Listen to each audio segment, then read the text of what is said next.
pendant la lecture du testament de grand-mère Béatrice, ma cousine Zoé se leva, pointa un doigt manucuré vers mon visage et déclara « Elle ne mérite pas un sou ».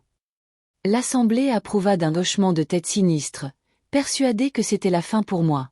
Mais maître Sterling, l'avocat chargé de la succession, esquissa un sourire mince et menaçant et prononça sept mots qui changèrent tout. Elle léguait tout à celui qui l'aiderait à démasquer le voleur de la famille. Puis il connecta un ordinateur portable à l'écran principal et ouvrit un fichier intitulé « Images de vidéosurveillance », et un silence de mort s'installa. Pour comprendre ce silence, il faut se souvenir des 3 dernières années. Pendant que Zoé cultivait son esthétique à Milan et que l'oncle Grégory dilapidait des capitaux risqueurs dans des startups vouées à l'échec, j'étais là tous les week-ends, à travailler. Grand-mère Béatrice était plus qu'une grand-mère. C'était une historienne, une collectionneuse, une femme qui comprenait la valeur de la préservation, et sa bibliothèque, une collection chaotique de manuscrits rares et d'éditions originales d'une valeur de plus de 1,2 million de dollars, était devenue ma forteresse. Je suis devenue archiviste, abordant notre relation comme un contrat professionnel de respect mutuel. J'ai travaillé avec une extrême rigueur, créant une base de données numériques de A à Z, documentant la provenance, l'état et la valeur estimée de chaque objet, sachant précisément quelle tranche de livre nécessitait un traitement thermique et quelle tache d'humidité n'était que le fruit du temps.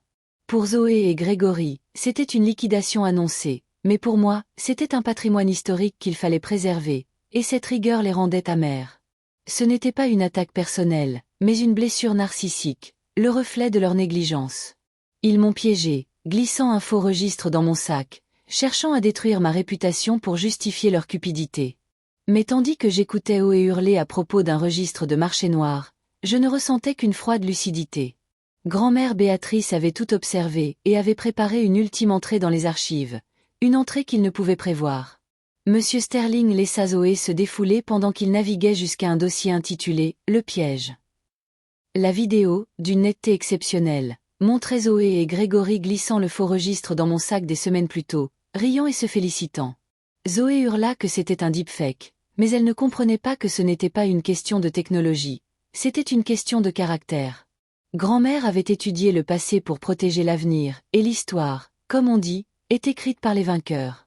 Sterling referma l'ordinateur portable d'un claquement sec, puis ouvrit un fichier révélant les premiers exemplaires que Zoé avait tenté de vendre, montrant des virements bancaires vers un compte offshore.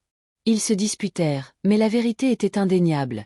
Ils avaient volé du papier et de l'encre, pas de l'argent, et ce faisant, ils avaient vendu leur âme pour rien. L'atmosphère devint pesante, Zoé s'affaissa, Grégory avait l'air d'un fantôme, et Sterling me tendit une enveloppe couleur crème scellée à la cire, la dernière lettre de grand-mère, à ne lire que si le piège se refermait, et il se referma.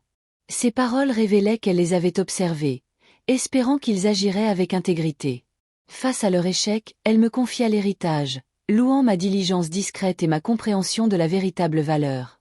Je compris que le piège n'était pas né de la malice, mais du chagrin, une épreuve de caractère, et que protéger les archives signifiait éliminer définitivement la menace. Grégory tenta de négocier, invoquant les liens familiaux, mais je savais que la famille ne se résumait pas à l'ADN, mais aux valeurs partagées. Je dis à Sterling, « Suivez ses instructions ». Les policiers entrèrent et arrêtèrent Zoé et Grégory pour fraude, tentative de vol qualifié et complot. Je les regardais partir, passant devant les étagères qu'ils avaient tenté de piller. Et pour la première fois, le silence de la bibliothèque me parut pur, et non plus solitaire. 6 mois plus tard, j'avais reconstruit l'héritage, ouvert les archives de Béatrice et Savannah au public, enseignant à des étudiants qui vénéraient les livres, tandis que Zoé et Grégory attendaient leur procès, se rejetant la faute, leur chaos n'étant plus mon héritage. La vengeance, compris-je, n'est pas destruction, c'est construction. Il s'agit de prendre ce qu'ils cherchaient à liquider et d'en faire une forteresse imprenable, d'utiliser le domaine non pour le prestige, mais pour doter une fondation qui nous survivra tous. Chaque livre que je sauve, chaque étudiant que j'instruis, confirme leur échec.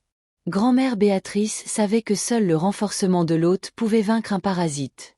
Je m'approche du fauteuil en cuir près de la cheminée, désormais recouvert de manuscrits restaurés, et je ressens sa présence dans le doux ronronnement de la climatisation, dans la lumière du soleil qui caresse la première édition de Gatsby, protégée par une vitre anti-UV.